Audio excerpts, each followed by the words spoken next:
సంక్రాంతి సంబరాల్లో భాగంగా నాయుడుపేటలోని ఏఎల్సీఎం గ్రౌండ్ ఆవరణలో జరిగిన ఎడ్లబండి పోటీల్లో అపశృతి చోటు చేసుకుంది. ఎడ్లబండి పరుగు పందెం జరుగుతున్న సమయంలో పందెంలో పాల్గొన్న ఓ ఎడ్లబండి అదుపు తప్పి పందెం చూసేందుకు వచ్చిన ఓ ప్రేక్షకుడిపైకి దూసుకుపోవడంతో ఆ వ్యక్తికి తీవ్ర గాయాలయ్యాయి. గాయపడిన వ్యక్తిని పోలీసులు హుటాహుటిన నాయుడుపేట ప్రభుత్వ ఆసుపత్రికి తరలించి చికిత్స అందిస్తున్నారు.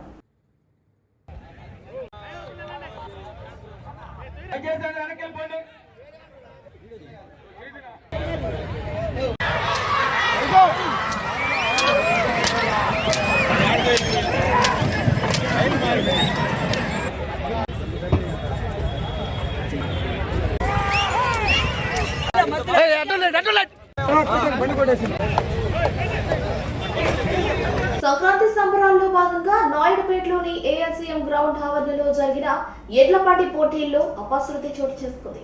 ఎడ్లబండి పరుగు పందెం జరుగుతున్న సమయంలో పందెంలో పాల్గొన్న ఓ ఎడ్లబండి అదుపు తప్పి పందెం చూసేందుకు వచ్చిన ఓ ప్రేక్షకుడిపైకి దూసుకుపోవడంతో ఆ వ్యక్తికి తీవ్ర గాయాలయ్యాయి. గాయపడిన వ్యక్తిని పోలీసులు హుటాహుటిన నాయుడుపేట ప్రభుత్వ ఆసుపత్రికి తరలించి చికిత్స అందిస్తున్నారు.